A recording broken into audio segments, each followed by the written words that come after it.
Tá bom, obrigado pelo convite. Na realidade, eu sou belga, né? Nasci em Bruxelas em 1955 e sou farmacêutico de formação. Me formei na Universidade Católica de Louvain, em Bruxelas, e depois emendei fazendo doutorado, né? Naquela época, nas ciências farmacêuticas, não há mestrado como aqui no Brasil.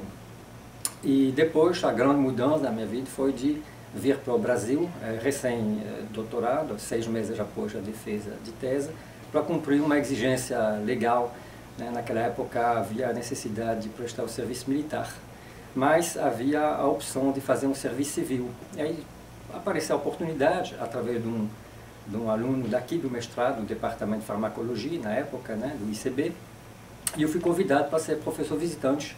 Evidentemente, era muito mais interessante passar 2 anos aqui na Universidade Federal do Rio de Janeiro do que prestar um serviço como soldado do exército belga, né? E depois comecei aqui, até hoje estou na farmacologia, agora programas do Instituto de Ciências Biomédicas, né? E até 1999 eu sempre fiquei muito ligado à pesquisa, sempre de forma exclusiva, né? Ensino e pesquisa.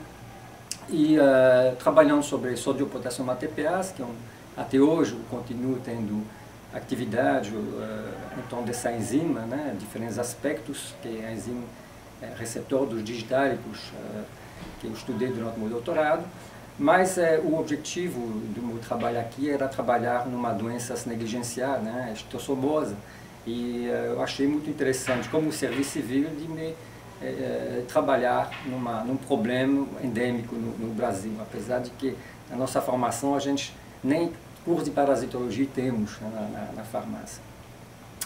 Até hoje continuo trabalhando com esquistossomose como uma atividade de pesquisa. Mas eu acho que ultimamente uma mudança grande foi em 1999, quando quase que simultaneamente eu me integrei a 2 grupos diferentes de pesquisa, né, através de convite que me foram feito. Um era integrar o Centro de Bioequivalência da Faculdade de Farmácia, onde eu leciono a maior parte da minha atividade didática, farmacologia para alunos de farmácia.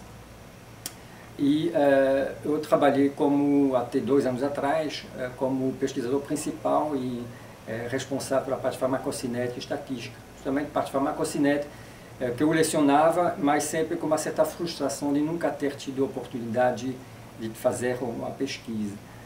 Foi muito interessante, um aprendizado muito importante, que teve uma consequência boas para as aulas, né, porque nós estávamos vivendo naquela época o nascimento da lei dos genéricos, né, do Brasil, e para aluno de farmácia é essencial entender bem a base farmacocinética, que norteia esses estudos, né, o que é um genérico, o que é um similar. Na mesma época, integrei, assim como muitos professores aqui da farmacologia, no primeiro Pronex, que juntou químicos medicinais, né, de vários lugares, mas principalmente do LASBio, aqui da Faculdade de Farmácia, e farmacologista, para junto propor um programa inédito na época de interdisciplinaridade, com o foco no desenvolvimento de novos fármacos, visando aprender a trabalhar juntos, a fazer patentes nacionais e internacionais, e depois, como é o caso até hoje, né, interagir com a indústria farmacêutica.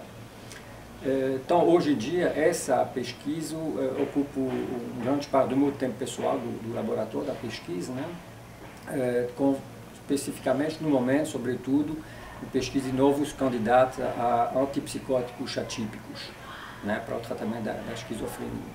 Então, de uma certa forma, simultaneamente, me fez com que eu tive que abrir os olhos para a vida real, né, a indústria farmacêutica, o mercado farmacêutico, como você faz a gênese dos medicamentos, até aspectos regulatórios, né, e realmente é um mundo diferente da pesquisa puramente acadêmica, né. Eu acho que vem complementar um pouco nossa formação, ter um olhar mais crítica.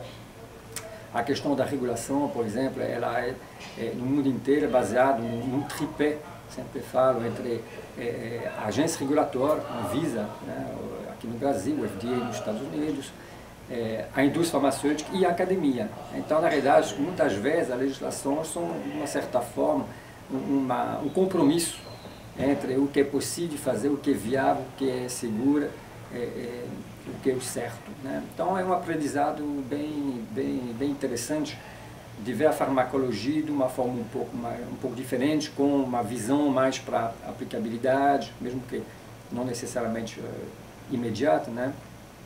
E ler, participar de simpósios, de congressos, junto com a indústria ou com o órgão regulatório, dá uma outra abertura, uma outra amplitude do que é a farmacologia. E, na realidade, no mundo inteiro, os governos, né, chamaram as universidades para dizer que elas têm que interagir com o mundo real, com a indústria, né, até para ter fundos para trabalhar, né? O que é uma realidade no Brasil hoje em dia, especificamente na nossa área, né, química medicinal, farmacologia. Vários editais estimulam essa interação com a indústria farmacêutica, já que o governo está entendendo que a pesquisa científica do Brasil está indo bem, né, está crescendo sempre, mas há sempre a comparação com a Coreia e outros países, já um déficit na parte de patentes, de inovação tecnológica, ou seja, de produtos que possa vir a ajudar a economia do país. Então, continuando fortemente ligado aos aspectos básicos, né, farmacologia, até aspectos que me interessam profundamente, de interação fármaco-receptor, de detalhamentos que ocorrem para justificar, para entender como é que é a mediação de um fármaco, né, mas com uma certa preocupação a ver qual pode ser o retorno, né, para a sociedade, a curto prazo ou a médio prazo, né? E inclusive para a formação dos nossos alunos, que talvez não deve ter a mesma formação do que nós tivemos, né, exclusivamente visando uma pesquisa básica, acadêmica, enquanto aqui nós temos que pensar que há ter que se abrir mercado de trabalho para nossos alunos, né? A grande diferença no momento é que em países como o meu, na Europa naquela época, vários doutores em farmacologia ia para o mercado de trabalho na indústria farmacêutica. Até vários colegas que trabalham na indústria farmacêutica.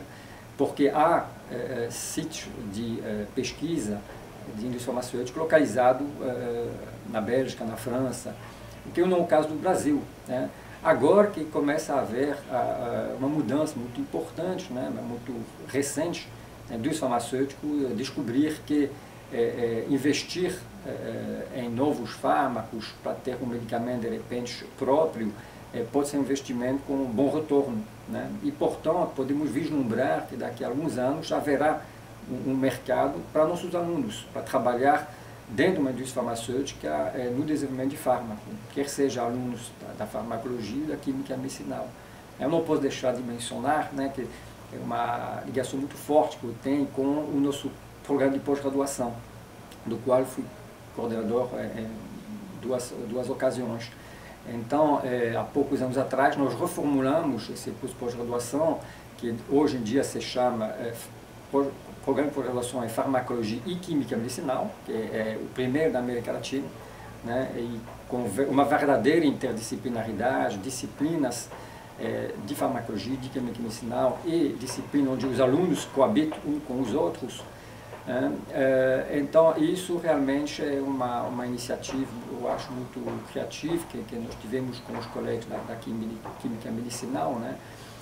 E que pode vir ajudar, né, nessa construção de uma nova relação entre a indústria farmacêutica e a universidade, né?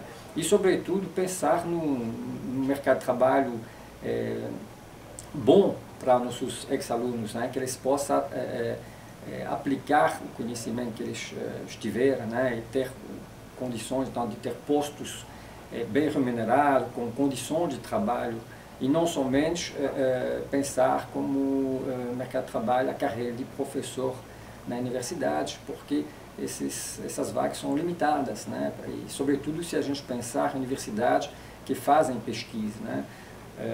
Então, nós estamos, acredito eu, né, nesse plano de pós-graduação, contribuindo de uma certa forma para criar uma mentalidade diferente, respeitando, evidentemente, nas pesquisas mais básicas, tanto na farmacologia quanto na química medicinal, que são essenciais para alimentar esse processo, né? Como novos procedimentos para fazer docking para os químicos medicinais, para fazer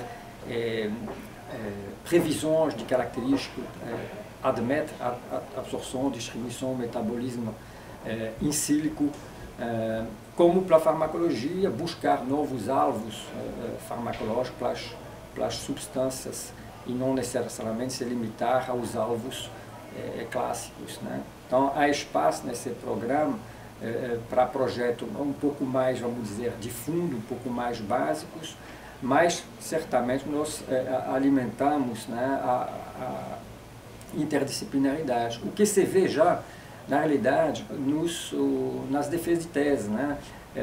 Frequentemente, nós temos alunos, por exemplo, na parte de farmacologia, né, que já são quase que obrigados a ter um olhar mais químico dos resultados deles, né?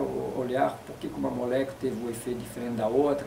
Isso é possibilitado pelo ambiente que foi criado, né? Da mesma forma, o aluno que sintetiza novas moléculas, né, ele acompanha agora de muito mais perto o efeito dessa substância em modelos experimentais, né, porque ele convive com os farmacologistas e tem então todas as condições de seguir disciplina, de discutir resultados. Então, de fato, é só olhar as teses que nós defendemos, né, no programa, que se vê claramente que em várias delas tem uma influência das duas disciplinas maiores que contribuíram para esse novo programa, né?